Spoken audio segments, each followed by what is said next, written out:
Chef Ari here with another treat. These are my Trini mango lime bars. This is one of my husband's very much favorite desserts, usually just the lemon one, but because we have mangoes in abundance, I thought, let's mix those two things. And he loves mangoes as well. So this is definitely very close to my heart. It's something I would make for my husband regularly. And of course, the children get the runoff, but it's really for him. Okay, so shortbread cookies, the kind of crust for this, right? So we're going to start with some flour and your sugar. I have all the measurements below. So basically I'm make the recipe because I had to read the recipe to do this, right? And then some softened butter, right? You can make it a little bit more melted if you need to, but softened works for me really well. And it's a lot of handwork here, so you could get kids involved here as there's no heat, right? The spatula fights in, but that's all right. And you just kind of put in all the butter in. And this is a little bit of a labor of love at this point, but that's okay. You just kind of use your hands and work it. I'll show you what I mean. You can start off with the spatula, kind of just pressing it into the flour and the sugar. You just kind of keep going. I like to still turn bowls while I stir things. I don't know why, but I think it helps with the overall process. So that's what I'm doing. And I'm just going to keep going until I get some sort of homogeneous mix. And it's going to seem at first like something wrong here. I should put some milk. I should put some something. No, leave it. It has enough of everything it needs with the butter or the margarine that you use. So this is what I would call your midpoint, where you kind of see these big clumps and it starts to incorporate, right? And some little bits of loose flour elsewhere. This is what I call your midpoint. And at this point, I recommend you get your hands in, right? And I want to get my whole body in. Kind of keep moving your hands and you kind of mixing that sugar and butter into the flour. Now remember, your hands are warm, right? So as you do this, you're also adding to the melting of the butter margarine situation. So don't overdo, don't overwork. Take your time.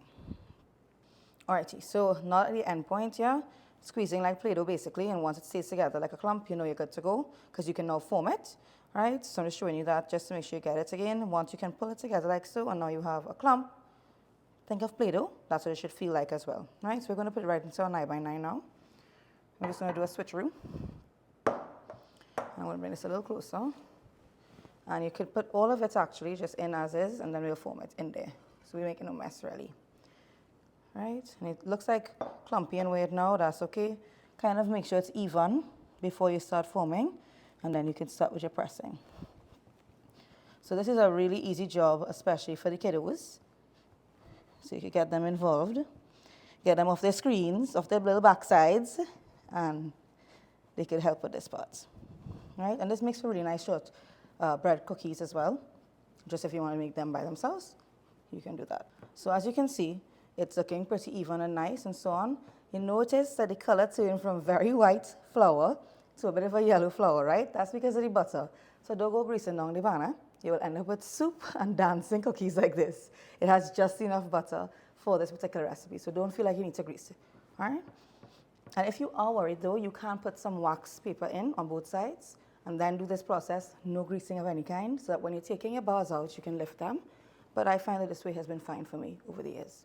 Right after this, sorry, I'm looking at you like I don't know what's going on with you. Anyway, we have this. We're making a nice, perfect crust as much as possible, even. Don't overpress. Give it just enough. You see my fingers still there.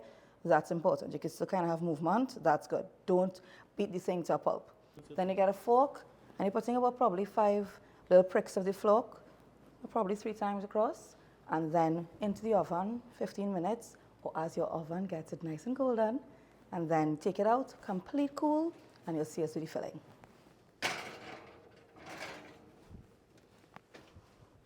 All right, 15 minutes in, and come back out and cool them down. All right, so our shortbread cookies are out, or cookie crust is out. So it's just time for us to ensure it cools down at least halfway. You'd notice some little cues here of a nice golden rim. That's what you're looking for. If the middle's a bit pale, that's okay. It is going back in to bake with the filling. So what we're going to do now is allow it for it to just kind of cool down at least halfway, because your filling does contain eggs and we don't want any curdling of any kind, right? And that's the purpose for that. And we're going to move into our filling now. So let's go. Okay, so now that our shortbread cookie crust is cooling, not baking, we're now going to get into the filling, right? And the filling is super simple. You want to get yourself a handy dandy, All right, and I'm going to just kind of walk you through as I go, which would be that we have some lime juice here. If you have limes and you can squeeze them all up, you go through. I had to buy them. Then you have mangoes. Mango is everywhere. Don't tell me you can't get mango, and if you're paying for them, I'm sorry for you.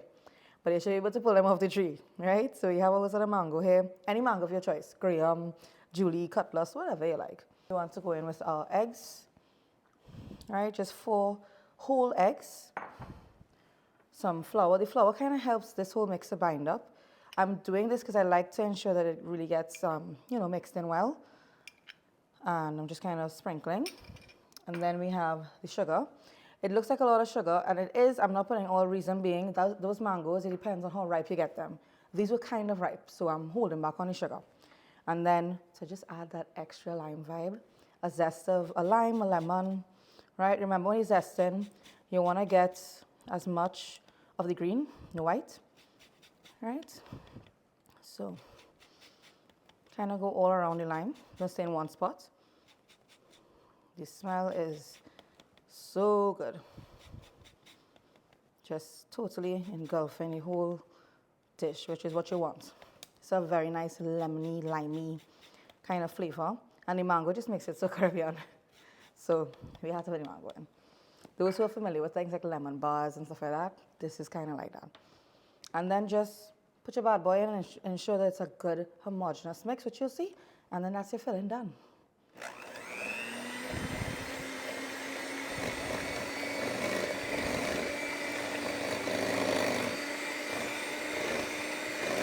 If you need to get a spatula and just kind of scrape the sides, you can for the flour, right? So I have mine right here from the mango. And you just kind of pull it down to the sides here. Make sure all the flour is in there. You don't want any lumps or anything really. And go again.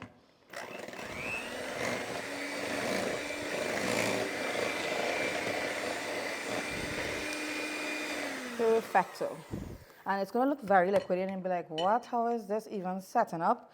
It will set up once it starts to cook. Remember, you have eggs there, you have a little bit of flour, so it gets almost like a gelatinous finish, but it's no gelatin in it. Right, so let's move on to pouring it into the crust. Alrighty, so just pouring the filling right over. Steady your hand and just get all out. There's no other work here.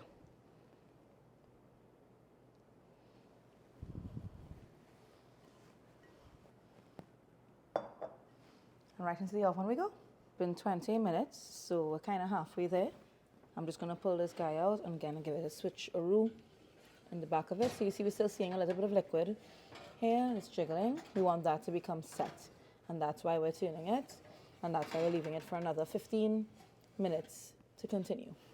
Alrighty, so out of the oven, and what you're looking for is that there's just no more jiggling. Remember how liquidy that was? No jiggle at all. And basically it went in for 35 minutes. I recommend checking it out at 20 minutes. We did that. Turn it around if it needs to. And you're looking for just a little bit of a lip of golden brown right around. And you're golden, but let it cool before you cut it.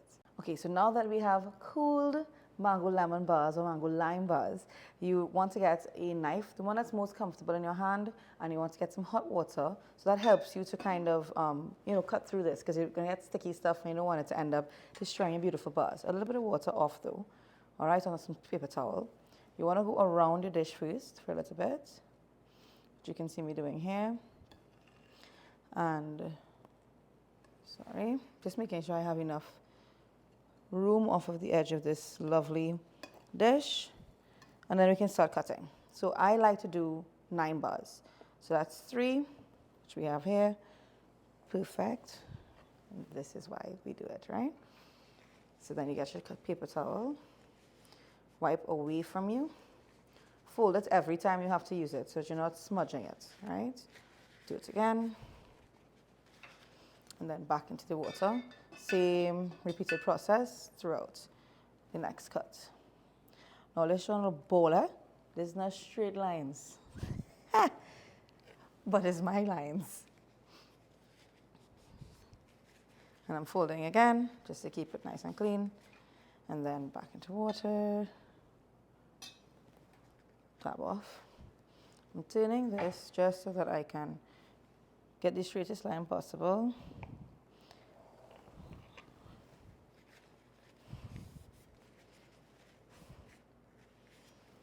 around again.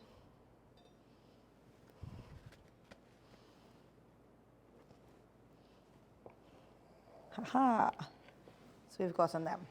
Okay, so choose from now which one you're willing to get a little mashed up, because the first one is always the most rugged. It's a little harder to get out. So just removing this as I don't need it anymore. And to show you all in line, I have two options. So you can try this one first. So I'm going with this bad boy on the side here. See, he pushing the others, all kind of thing. So we're going to work at getting him out. Pressure. Right. Right, so we got one out. Not too bad, not too rugged, right? But we got him out. So he's going to go down. And now that that's down, we take our time to get the others out. See how nice and clean these ones come out? Your second and third rows are usually the real pretty ones. So this is the prettying part of it. We're going to make sure and put our powdered sugar on top of them. Just a nice little dust. Oh, look how pretty. It's like snow. And you can go as heavy or as light as you feel on this, you know, this part here. I like a little heavy, right? Remember, there's also lime in here, so you're kind of helping with that as well with the powdered sugar. And if you want to serve these later in your day or something, don't powder them until you have your guests come over, or it's for your children, or however you want to do that. And then we're going to go on to just garnishing with some limes. People know what's in it, and it's very pretty, very tropical. And then we can taste it. So you just want to be able to twist your lime. So basically you take a lime round, like I have here, and you cut just from the middle to the end, any end. And once you do so, you can then twist it to your liking.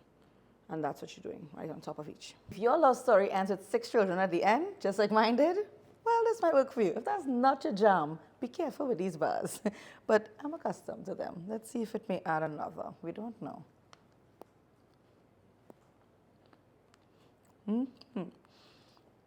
Just like I remember. I love the mango in there. I think you will too.